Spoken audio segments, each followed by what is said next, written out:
Hi there, I'm so glad you have joined us today for the Drawing for Kids video brought to you by the Ann Arbor District Library and the Ann Arbor Art Center.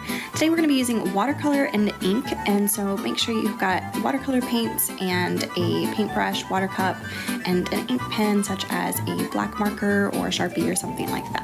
So what we're going to be doing is just simply painting some watercolor blobs, like little dots of paint all over your paper, and you can layer a couple different colors on top of each other or just kind of scatter little dots of paint throughout your paper like this.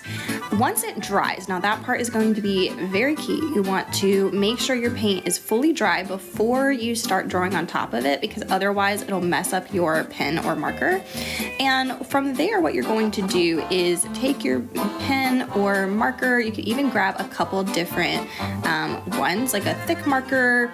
You can see I'm kind of using a thicker marker right now, but in a moment you'll see I'm using a thinner pen so that I have a nice variety of different lines. So the purpose here is to turn those blobs into some kind of little critter or a little bug. It could also just be something else from your imagination. So if you look at that little blob of paint and you're like, I think I could make a face out of this, or this kind of looks like a little cat, then go ahead and just kind of draw on top of it.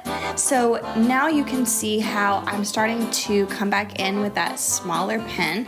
So I just want to show those two different examples of how I can use a thick line and a thin line. And then I'm going back in to the ones where I used a thicker line to add some finer detail with those thin, skinnier lines. And so that gives me a nice variety of line work, and it just makes my doodles look a little bit, more fun and detailed.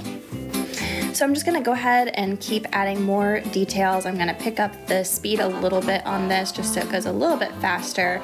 But I encourage you to be really creative with, use your imagination with your drawing today. Try to use a variety of thin and thick lines, lots of doodles, dashed lines. You can see I decided to do that to create some movement and to help fill the space. Now, you could always come back in with more watercolor paint if you want to do something else in the background or to add different shapes or other details to your design.